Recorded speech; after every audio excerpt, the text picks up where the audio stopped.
जय श्री राधे कृष्ण। आप सभी का आपके अपने YouTube channel VK Mishra present में बहुत बहुत स्वागत है। आइए आज आप सब जानेंगे वर्ष 2025 माघ मास शुक्ल पक्ष में एकादशी का व्रत कब धारण किया जा रहा है। तो जानेंगे व्रत के शुभ मुहूर्त के बारे में, पारण का क्या समय होगा, पारण कब और किस चीज से किया जाएगा, इस दिन भगवान को किस वस्तु का भोग लगाना चाहिए, इस दिन क्या करना चाहिए, क्या नहीं करनी चाहिए।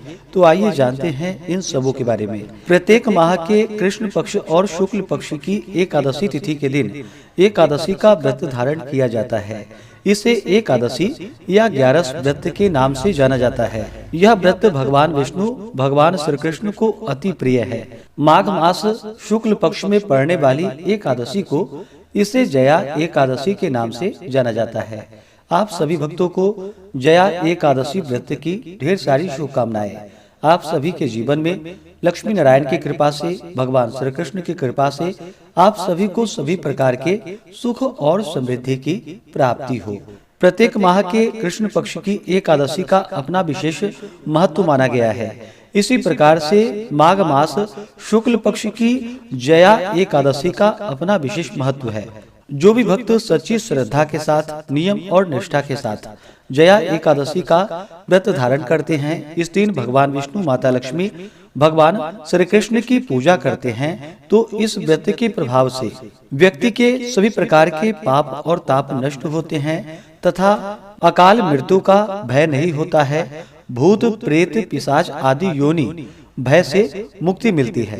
पितरों को सद्गति प्रदायक एवं व्रती को मोक्षदायक होता है। तो आइए जानते हैं जया एकादशी व्रत के शुभ मुहूर्त के बारे में। माघ मास शुक्ल पक्ष की एकादशी तिथि प्रारंभ समय 7 फरवरी 2025 दिन शुक्रवार रात्रि 9:27 और एकादशी तिथि की जो समाप्ति है वह 8 फरवरी 2025 दिन शनिवार रात्रि 8:17 पे एकादशी तिथि की समाप्ति है। तो सूर्योदय व्यापनी के अनुसार शुद्ध रूप से एकादशी का व्रत जो कि 8 फरवरी 2025 दिन शनिवार को सभी भक्तजन एकादशी का व्रत धारण करेंगे। व्रत का पारण जो कि हरिवासर समाप्त होने के बाद करना चाहिए। हरिवासर का समय द्वादशी तिथि का पहला चौथाई हिस्सा हरिवासर का होता है। तो द्वादशी तिथि की जो समाप्ति है वह 9 फरवरी 2025 दिन रविवार शाम 7:26 पे द्वादशी तिथि की समाप्ति है। तो पारण का समय 9 फरवरी को सुबह 7:05 से सुबह 9:21 तक जया एकादशी व्रत का पारण किया जाएगा। इस व्रत का पारण गो दुग्धेन पारणम यानी कि गाय के दूध से व्रत का पारण है। यह संभव ना हो तो आप जल, फल या तुलसी दल से व्रत का पारण करें। एकादशी तिथि के दिन ब्रह्म मुहूर्त का समय सुबह 5:21 से सुबह 6:13 तक होगा। सूर्योदय का समय सुबह 6:37, सूर्यास्त शाम 5:47 होगा। 8 फरवरी को राहु काल का समय सुबह 9:24 से सुबह 10:48 तक होगा। 9 फरवरी को शाम 4:24 से शाम 5:48 तक राहु काल का समय होगा। राहु काल समय के दौरान कोई भी शुभ कार्य या नया कार्य नहीं करना चाहिए, इस बात का ध्यान रखें। नक्षत्र जो कि मृगशिरा नक्षत्र होगा शाम 6:07 तक, उसके बाद आद्रा नक्षत्र होगा। योग वैधृति योग होगा दोपहर 2:04 तक, उसके बाद विषकुंभ योग होगा। 8 फरवरी को रवि योग भी बन रहा है जो कि सुबह 7:05 से शाम 6:07 तक होगा, जो कि बड़ा अच्छा सहयोग बन रहा है। जो भी व्रती हैं उन्हें व्रत के लिए दशमी के दिन से ही व्रत में नियम का पालन करना चाहिए। दशमी तिथि के दिन सूर्यास्त होने से पहले ही शुद्ध और सात्विक आहार ग्रहण करनी चाहिए। रात्रि ब्रह्मचर्य का पालन करते हुए एकादशी व्रत का स्मरण करते हुए सोनी चाहिए और एकादशी की सुबह उठ करके स्नान करके शुद्ध वस्त्र धारण करके भगवान सूर्य नारायण को अर्घ्य प्रदान करनी चाहिए और फिर व्रत का संकल्प लेना चाहिए।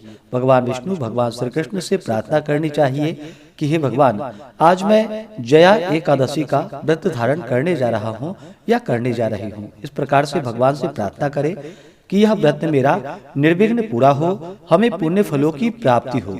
आपके मन में जो भी इच्छा हो, जो भी कामना हो, वह भगवान से कहें और एकादशी के दिन दिन रात्रि उपवास रह करके व्रत को धारण करें। उपवास न रह पाए तो एक समय फलाहार ग्रहण करके व्रत को धारण करें और इस दिन भगवान का पूरे विधि विधान के साथ सुबह और शाम के वक्त पूजन करना चाहिए। इस दिन भगवान का जो कि गंध पुष्प धूप दीप आदि से पूजन करे, विशेष करके गुड़ तथा तिल मिश्रित वस्तु का भगवान को भोग लगाए। अभी के मौसम में जो भी ऋतु फल प्राप्त हो उसका भोग लगाए। उसके बाद जल से आचमनी करवा करके द्रव्य दक्षिणा चढ़ाएं।